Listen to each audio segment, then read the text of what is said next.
Hello my dear students, welcome back to my channel scholar spot. मैं हूं आपके educator Sana Sheikh and आज के इस क्लास में हम डिस्कस करेंगे forms of market on the basis of competition. So dear students, we are going to first see and discuss about the perfect competition. We are going to see the features of perfect competition and then we will proceed to the imperfect competition. ठीक है। So perfect competition basically एक ऐसा form of market है जहां पर हर चीज perfect assume की जाती है। मतलब यहाँ पर ऐसे माना जाता है दैट एवरीथिंग इज परफेक्ट। और आपको पता है कि रियलिटी में एक्चुअल मार्केट में ये चीजें पॉसिबल नहीं है। इसीलिए परफेक्ट कंपटीशन एक इमेजिनरी कॉन्सेप्ट है। Okay, it does not exist in real. Okay, so perfect competition is an imaginary concept because इसके जो भी पॉइंट्स है, इसके जो भी एजम्पशंस है, वो रियलिटी में हम लोगों को देखने नहीं मिलते हैं। ठीक है। So if you talk about a perfect competitive market, so what is it? A perfect competitive market is one in which the numbers of buyers and sellers is very large, and all the buyers and sellers are engaged in buying and selling a homogeneous product without any restrictions. Moreover, both buyers and sellers possess perfect knowledge of market conditions. So yeah, see here what is given कि perfect competition market में बहुत सारे buyers होते हैं, बहुत सारे sellers होते हैं, and they all are engage in buying and selling homogeneous product. What do mean by the word homogeneous? Homogeneous mean same. ठीक है, मतलब उसके प्रोडक्ट में कोई डिफरेंशिएशन नहीं है, उनके जो प्रोडक्ट्स है वो सारे होमोजीनियस है। अब यहाँ पर गवर्नमेंट का कोई भी रेस्ट्रिक्शन नहीं है। तो क्या आप मुझे बता सकते हो कि कोई ऐसा मार्केट है जिसे गवर्नमेंट रेगुलेट नहीं करती है? कहीं ना कहीं कुछ ना कुछ एटलीस्ट मिनिमल रेस्ट्रिक्शन तो होगा ही होगा।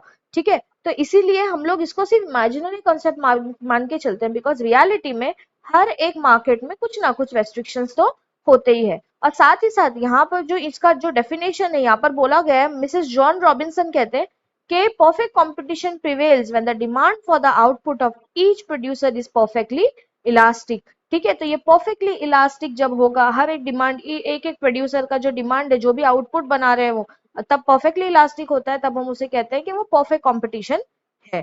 ठीक है। अभी परफेक्टली इलास्टिक इन इलास्टिक क्या होता है, ये सब मैंने प्राइस इलास्टिसिटी ऑफ डिमांड में आपको पढ़ा चुकी हूँ, तो आप प्लीज जाके वहां पर वो वीडियो चेक कीजिए। प्लेलिस्ट में आपको सारे वीडियोस मिल जाएंगे and you can understand those terms and concepts from those videos. Okay, so now let us move on to the features of perfect competition. So the very first feature is large number of sellers and buyers. So what is given? See, under perfect competition, there are large numbers of buyers and sellers, and as mentioned earlier, each seller forms a negligible part in the total market. Hence, none of them is in a position to influence the price and supply in the market. Thus, sellers are price takers under perfect competition. अब यहाँ पर मैं आपको इस चीज को थोड़ा detail में बताती हूँ। Large number of buyers and sellers तो यहाँ पर प्रेजेंट होते हैं, लेकिन यहाँ पर कॉम्पिटिटिव मार्केट ऐसे फॉर्म में है जहां पर कोई एक पर्टिकुलर सेलर का डोमिनेंस नहीं है। मतलब जो सेलर है वो एक कोई छोटा सा पार्ट प्ले कर रहा है। ओके, जो एक छोटा सा रोल प्ले कर रहा है टोटल मार्केट में। इसीलिए यहाँ पर किसी की भी इतनी पावर नहीं होती कि वो मार्केट में प्राइस को इन्फ्लुएंस कर सके, प्राइस को चेंज कर सके। बिकॉज कैसे होगा? सी, सारे प्रोडक्ट, सभी लोग जो गुड्स बेच रहे हैं वो सारे सेम है। All are selling what? Homogeneous type of products. And if one seller will charge high price for the same product, so obvious सी बात है कि बायर जो होगा वो दूसरे सेलर के पास चला जाएगा। क्यों? बिकॉज हर किसी के पास तो सेम गुड्स एंड सर्विसेज मिल रही है, तो वो हायर प्राइस क्यों पे करेगा? वो ऑब्वियस सी बात है वो सेलर को चेंज कर देगा, दूसरे सेलर के पास चला जाएगा। तो इसी वजह से यहाँ पर जो सेलर होता है उसके हाथ में नहीं होता है कि वो प्राइस को इन्फ्लुएंस कर सके, प्राइस को चेंज कर सके। इसीलिए हम लोग कहते हैं कि परफेक्ट कंपटीशन में सेलर्स जो होते हैं वो प्राइस टेकर्स होते हैं। मतलब जो मार्केट डिटरमाइन करेगी, जो मार्केट के फोर्सेस डिटरमाइन करेंगे, उसी के बेसिस पे उसको प्राइस लेना पड़ेगा और उसी प्राइस पॉइंट पे अपने प्रोडक्ट्स को बेचना पड़ेगा। ठीक है, I hope this is clear. Next is homogeneous product. See, as we have seen that in this form of market, in the perfect competition, the buyers and sellers are buying and selling what? Homogeneous type of product. And what do you mean by the word homogeneous? Homogeneous means similar. Okay, we can say it can be identical, it can be same in respect of size, design, color, taste, etc. And all the products are perfect substitutes to each other. Now, substitute का मतलब क्या होता है कि जब आपको एक product पसंद नहीं आ रहा है, तो मतलब आप एक जगह से, अगर आपको ऐसा लग रहा है कि उसका प्राइस बहुत ज्यादा महंगा है, तो आप दूसरा इस पास से उसको ले सकते हो। क्यों? बिकॉज आपको पता है कि वो दूसरा जो सेलर है वो उसे कम दाम में बेचेगा। बिकॉज ये मार्केट में सारे के सारे होमोजेनियस प्रोडक्ट का ही बाइंग एंड सेलिंग चल रहा है। ठीक है। तो होमोजेनियस प्रोडक्ट यानी ऐसे प्रोडक्ट्स जो साइज में, डिजाइन में, कलर में, टेस्ट में, हर चीज में आपको सेम नजर आएंगे। और परफेक्टली कॉम्पिटिटिव मार्केट का ये बहुत ही इंपॉर्टेंट फीचर है, because this gives an option to the buyer to go to a different seller and get the same product for a less price. Okay, I hope these 2 points are clear to you. Now the third one is free entry and exit. Now see, in this form of market, there is no barrier to the entry and exit of the firm. Any firm can enter or quit the industry at its own will. If there is hope of profit, the firm will enter the market, and if there is possibility of loss, the firm will leave the market. See, यहाँ पर अभी हम लोगों ने starting से discuss किया कि ये फॉर्म ऑफ मार्केट में परफेक्ट कंपटीशन में एक तो सेलर प्राइस टेकर होता है, मतलब यहाँ पर उसको पता है कि उसका खुद के मन का प्राइस वो चार्ज नहीं कर सकता। साथ ही साथ उसे ये भी पता है कि उसके पास जो गुड्स एंड सर्विसेज है वो ही दूसरे सेलर के पास भी अवेलेबल होंगे, मतलब कंपटीशन भी बहुत जबरदस्त होगा। लेकिन यहाँ पर एक इंपॉर्टेंट फीचर रखा गया है कि इस फॉर्म ऑफ मार्केट में फ्री एंट्री और एग्जिट है। मतलब किसी सेलर को अगर लगता है कि उसको इस मार्केट में आने से फायदा होगा तो वो वहां पर रह सकता है, कंटिन्यू कर सकता है, अपने गुड्स एंड सर्विसेज को बेच सकता है। लेकिन अगर उसे लगता है कि यहाँ पर चांसेस है, यहाँ पर पॉसिबिलिटी है कि मुझे लॉस हो जाए, तो वो इस फॉर्म से निकल सकता है। तो यहाँ पर कोई रेस्ट्रिक्शन नहीं है, कोई बैरियर नहीं है उसके ऊपर, कोई ऐसे मतलब लाइक कोई फोर्स उसे ऐसे नहीं बोल सकता कि आप इधर पे रुकना ही पड़ेगा, आपको इतना टाइम कंप्लीट ही करना पड़ेगा, या फिर आप इन बिटवीन मार्केट को छोड़ के नहीं जा सकते। So it is completely on the wish of the seller whether he wants to stay in this form of market or whether he wants to leave. Okay, so there is free entry and exit to the seller. Next is single price. Now see, a single uniform price prevails under perfect competition, which is determined by the interaction of demand and supply. So as we have discussed that in perfect competitive market, the seller is a price taker. Why? Because the market is itself going to determine the price. The interaction between the demand and supply, the market forces are going to tell us what the price is going to be for the particular homogeneous product. Okay, so that is why we have only a single price in the market and no other seller can influence this price point. Clear? Next is perfect knowledge of market. The buyers and seller possess a perfect knowledge about the market conditions. Every seller and buyer has a knowledge about price, quality, source of supply of products, etc. Now see, इस point में ये बोला गया है कि सारे buyers और seller जो इस परफेक्ट मार्केट में आते हैं, इस परफेक्ट कॉम्पिटिटिव मार्केट में आते हैं, उन्हें मार्केट कंडीशंस की अच्छी खासी नॉलेज है। उन्हें पता है कि कौन सा सेलर कौन से गुड्स बेच रहा है, कौन सा बायर क्या खरीदना चाहता है, और इनका जो सोर्स ऑफ सप्लाई है प्रोडक्ट्स का वो क्या है, प्राइस की डिटरमाइन करते हैं वो लोग कि प्रोडक्ट का प्राइस क्या है, क्वालिटी क्या है प्रोडक्ट की, सारी चीजें मतलब बायर्स और सेलर्स को क्लियर है पहले से। तो वह अपनी मर्जी से इस मार्केट में आते हैं, गुड्स और सर्विस को खरीदते हैं और बेचते हैं। ठीक है। Next is perfect mobility of factors of production. So what do you understand by the word perfect mobility? मतलब यहाँ पर movement के ऊपर भी कोई restriction नहीं है. There is perfect mobility of factor of production under perfect competition. Labor and capital are mobile not only geographically but also occupationally. So here this point says that आपके जितने भी factors of production होते हैं, especially labor और capital, ये पूरी तरह से मोबाइल है, मतलब इनका मूवमेंट सिर्फ और सिर्फ जोग्राफिकली ही नहीं, ऑक्यूपेशनली भी आप इसको चेंज कर सकते हो, एक प्रोफेशन से दूसरे प्रोफेशन में आप इनको शिफ्ट कर सकते हो। मतलब आपके ऊपर कोई रेस्ट्रिक्शन नहीं है कि आप एक ही सोर्स ऑफ इनकम, एक ही सोर्स ऑफ बिजनेस के लिए इनको यूज करो। Okay, the factors of production are perfectly mobile, they can be perfectly changed. Next is absence of transport cost. In perfect competition, price is uniform because we assume that transport cost does not exist. This assumption will lead to uniformity in price. Now see why we consider in perfect competitive market that there is absence of transport cost. हम लोगों ने क्या discuss किया कि homogeneous होते हैं सारे goods and services, और सारे सेलर्स जो होंगे वो एक ही प्राइस पॉइंट पे इन सारे गुड्स एंड सर्विसेज को बेच रहे हैं और खरीद रहे हैं। करेक्ट। लेकिन अगर समझो हमने इसमें ट्रांसपोर्ट कॉस्ट जोड़ दिया, तो हो सकता है कि कोई गुड्स एंड सर्विसेज बहुत ही नजदीक डिलीवर करने होंगे और कुछ बहुत ही ज्यादा दूर डिलीवर करने होंगे, तो इनका जो ट्रांसपोर्ट कॉस्ट है वो डिस्टेंस के हिसाब से वेरी करेगा।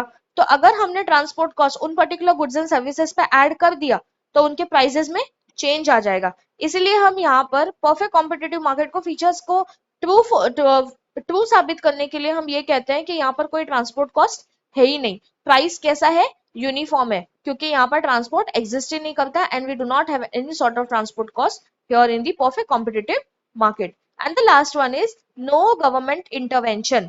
सी, laissez faire policy is an important feature of perfect competition. Laissez faire policy का ही मतलब होता है कि यहाँ पर कोई भी गवर्नमेंट इंटरवेंशन नहीं है। आपके कोई भी एक्टिविटी में जो इस मार्केट में चल रही है, यहाँ पर कोई भी गवर्नमेंट इंटरफेयर नहीं करेगी, कोई भी रेस्ट्रिक्शंस नहीं लगाएगी। तो यहाँ पर हम कह सकते हैं कि पूरी तरह से जितनी भी इकोनॉमिक एक्टिविटीज होती है, यहाँ पर सभी में हम लोग कहते हैं कि there is absence of government intervention. The government will never interfere in the perfect competitive market. Okay, so we have completed all the 8 features of the perfect competition. I hope you have understood this. Okay, now let us move on to price determination under perfect competition. अभी देखो price determine कैसे करेंगे, price कैसे fix करेंगे।